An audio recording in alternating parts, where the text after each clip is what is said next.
नमस्कार, मैं डॉक्टर कविता कुमारी राजेंद्र मिश्रा महाविद्यालय की असिस्टेंट प्रोफेसर हूँ। पिछले वीडियो में मैंने आप लोगों के साथ समाज का अर्थ, परिभाषा और उसके मुख्य आधारों की चर्चा किया था। आज मैं समाज के मुख्य विशेषताएं यानी कैरेक्टरिस्टिक्स ऑफ सोसाइटी की चर्चा करूँगी। यह समाजशास्त्र के पार्ट 1 प्रतिष्ठा के विद्यार्थियों एवं पार्ट 1 के जनरल और सब्सिडियरी के विद्यार्थियों के लिए भी परीक्षा की दृष्टि से अत्यंत महत्वपूर्ण है। अब मैं चर्चा शुरू करने जा रही हूँ। कैरेक्टरिस्टिक्स ऑफ सोसाइटी यानी समाज की विशेषताएं। समाज का अर्थ और समाज की परिभाषा जानने के बाद उनकी विशेषताओं का जानना आवश्यक है। मैकाइवर तथा पेज ने समाज की विशेषताओं का उल्लेख किया है। ये विशेषताएं निम्नलिखित हैं। पहला, सोसाइटी इज एब्स्ट्रैक्ट यानी समाज अमूर्त है। विभिन्न विद्वानों द्वारा दी गई परिभाषाओं के आधार पर यह स्पष्ट हो चुका है कि समाज सामाजिक संबंधों का जाल है।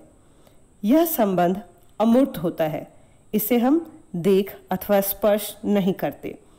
सामाजिक संबंधों का केवल हम अनुभव कर सकते हैं।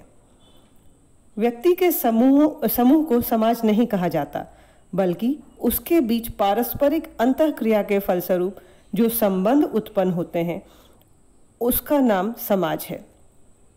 हम व्यक्ति के समूहों को देख तथा स्पर्श कर सकते हैं, किंतु उनके बीच पाए जाने वाले संबंधों को देख अथवा स्पर्श नहीं करते।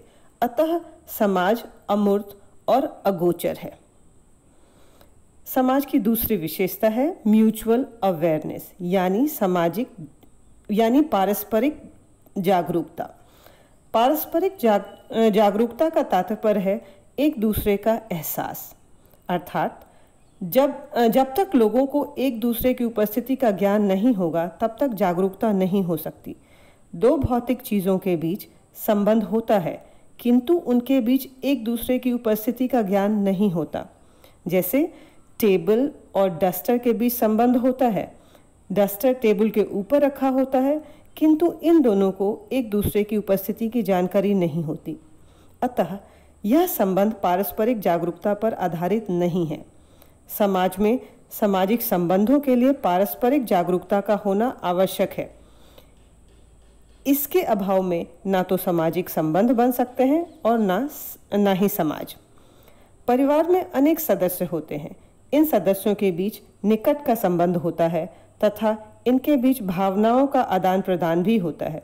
फलस्वरूप पारिवारिक संबंध विकसित होते हैं। इसी प्रकार अनेक संबंध उत्पन्न होते हैं जिससे समाज बनता है। समाज की तीसरी विशेषता है सिमिलैरिटी एंड डाइवर्सिटी यानी समानता तथा विभिन्नता।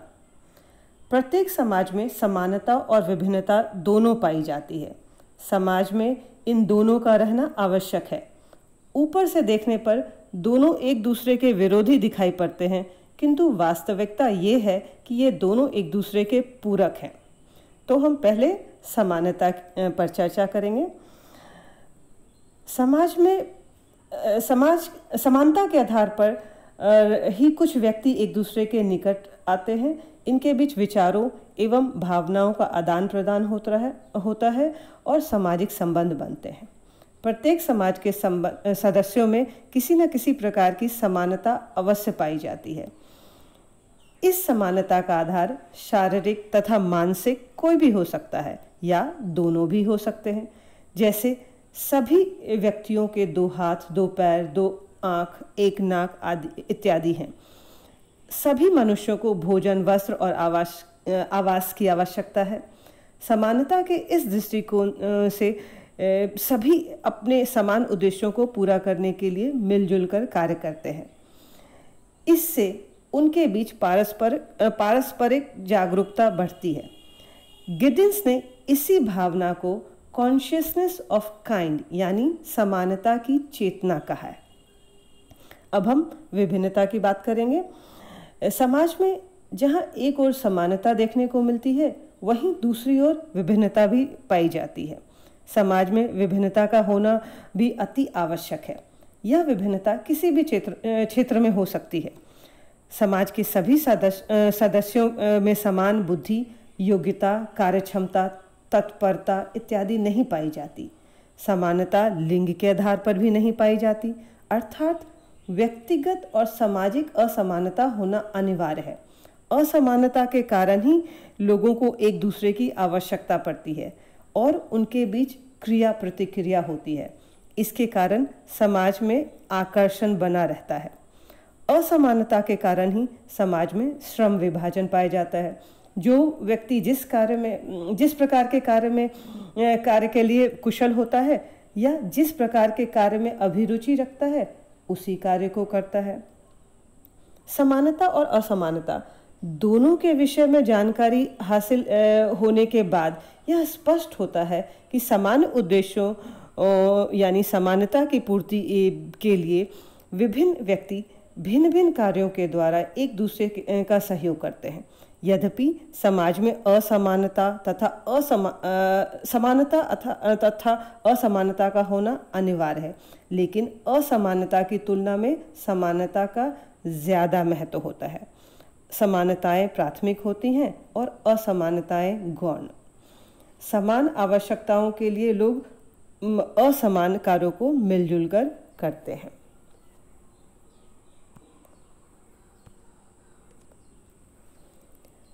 समाज की चौथी विशेषता है इंटरडिपेंडेंस, यानी अन्योन्याश्रित। मनुष्य की आवश्यकता अनंत है। इन सारी आवश्यकताओं की पूर्ति वह अकेला नहीं कर सकता।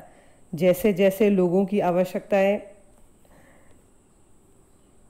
बढ़ती गई, वैसे वैसे लोग संगठित होते गए, जिससे समाज का निर्माण हुआ। लोगों को अपनी आवश्यकताओं की पूर्ति के लिए एक दूसरे पर निर्भर रहना पड़ता है। यह पारस्परिक निर्भरता लोगों के बीच भाईचारे और समानता की भावना पैदा करती है। इससे लोगों के बीच आपस में संबंध स्थापित होते हैं और वे समाज के नियमों के अनुसार व्यवहार करते हैं। यह निर्भरता लोगों के बीच जन्म से लेकर मृत्यु तक बनी रहती है। आदिम समाज बहुत ही सरल और छोटा था। उस समय लोगों की आवश्यकताएं भी कम थी, फिर भी लोगों को एक दूसरे पर निर्भर रहना पड़ता था। उनके बीच श्रम विभाजन था। स्त्री और पुरुष के बीच काम का बंटवारा था। स्त्रियां बच्चों का लालन पालन तथा घर की देखभाल करती थी तथा पुरुष शिकार और भोजन इकट्ठा करते थे। इस विभाजन पर आधारित लिंग भेद था। श्रम विभाजन के कारण वे लोग परस्पर संबंधित एवं आश्रित थे। अतः आज आधुनिक और जटिल समाज में परस्पर निर्भरता और अधिक हो गई है। जीवन के हर क्षेत्र में हर आवश्यकता के लिए व्यक्ति को एक दूसरे पर निर्भर रहना पड़ता है। सामाजिक जीवन के किसी एक पहलू में परिवर्तन होता है तो उसके दूसरे पहलू में को प्रभावित जरूर करता है और उसमें भी परिवर्तन होता है। कारण यह है कि सभी इकाई आपस में संबंधित और एक दूसरे पर आश्रित है। समाज का पांचवा विशेषता है कोऑपरेशन एंड कॉन्फ्लिक्ट, यानी सहयोग एवं संघर्ष। समानता और असमानता की तरह सहयोग और संघर्ष भी समाज के लिए अति आवश्यक हैं। ऊपर से ये दोनों विशेषताएं एक दूसरे की विरोधी दिखती हैं, लेकिन वास्तव में ये एक दूसरे के पूरक हैं। प्रत्येक समाज में सहयोग और संघर्ष की प्रतिक्रिया आवश्यक रूप से पाई जाती है।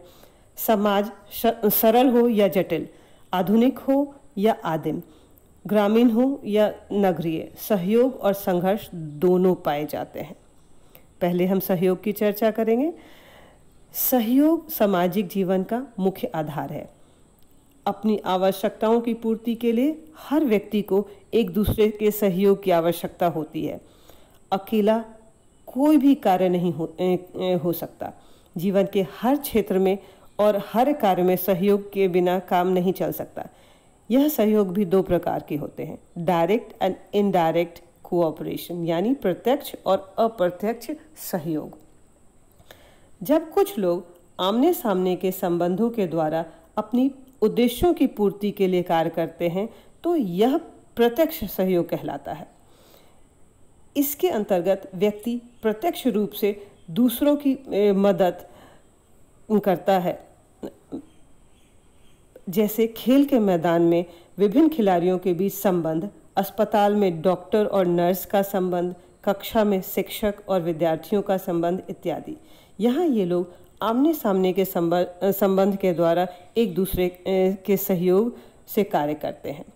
अप्रत्यक्ष सहयोग में लोगों के बीच आमने सामने का संबंध नहीं होता।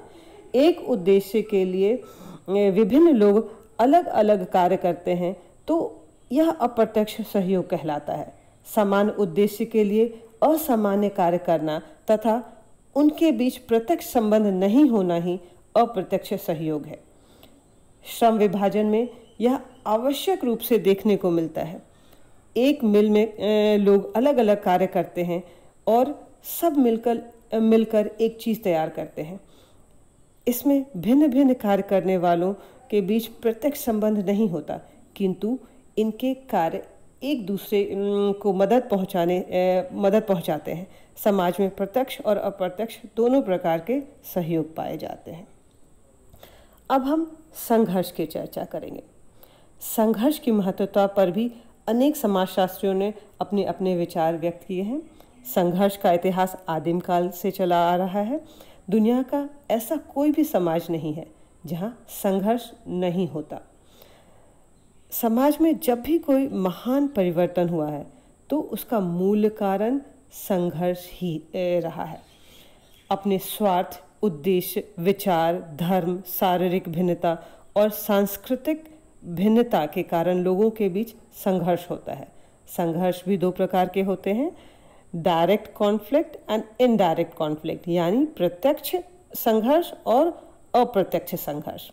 प्रत्यक्ष संघर्ष में लोग आमने सामने के संबंध द्वारा एक दूसरे को शारीरिक अथवा मानसिक क्षति पहुंचाते हैं।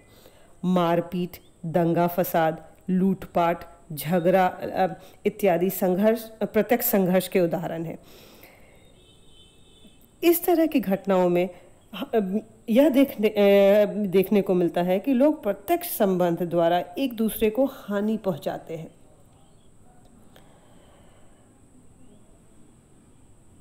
अप्रत्यक्ष संघर्ष में लोगों के बीच आमने सामने के संबंध नहीं होता। प्रतिस्पर्धा अप्रत्यक्ष संघर्ष का सर्वोत्तम उदाहरण है। इसमें व्यक्ति या समूह अप्रत्यक्ष रूप से एक दूसरे के रास्ते में बाधा उत्पन्न करते हैं और अपना उद्देश्य पूरा करना चाहते हैं। शीत युद्ध भी अच्छा उदाहरण है जो विभिन्न देशों के बीच होता है।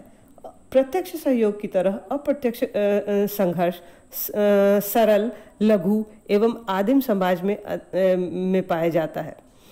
जटिल, बृहद और आधुनिक समाज में अप्रत्यक्ष संघर्ष का महत्व हो गया है, लेकिन इस समय प्रत्यक्ष संघर्ष भी समाज में वर्तमान है। दुनिया का ऐसा कोई समाज नहीं है जहां संघर्ष नहीं पाया जाता है।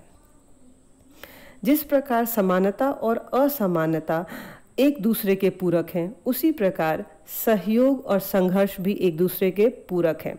एक ओर सहयोग मिलजुल कर कार्य करना सिखाता है तो दूसरी ओर संघर्ष शोषण और अन्याय को समाप्त करता है।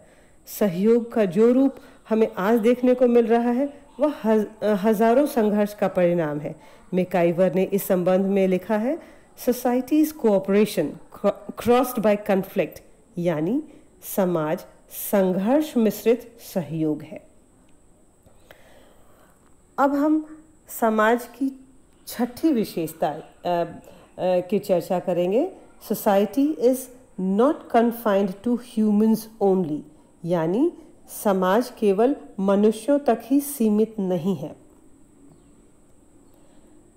समाज सिर्फ मनुष्यों में ही नहीं पाया जाता, यह अन्य जीवों में भी देखने को मिलता है। मैकाइवर एवं पेज ने कहा है कि जहाँ भी जीवन है वहाँ समाज है, अर्थात सभी जीव जंतुओं में समाज पाया जाता है। समाज के लिए सामाजिक संबंध, पारस्परिक जागरूकता, समानता असमानता, श्रम विभाजन, सहयोग संघर्ष, परस्पर निर्भरता का होना आवश्यक है।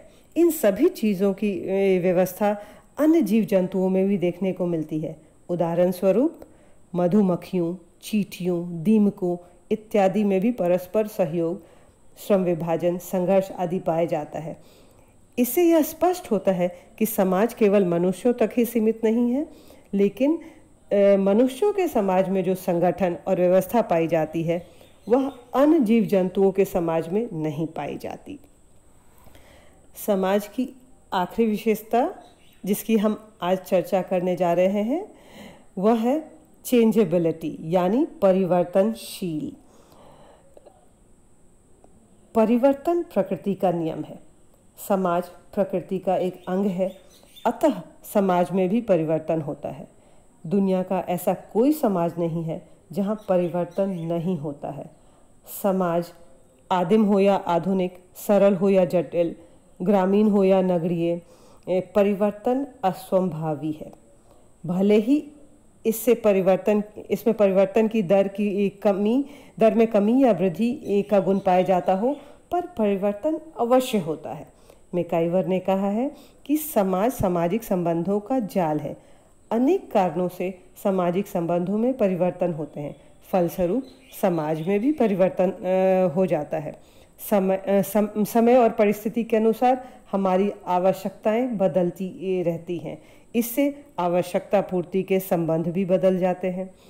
जब समाज में नए विचार और नए दृष्टिकोण का विकास होता है, तब इसका प्रभाव समाज के आदर्श एवं मूल्यों पर भी पड़ता है।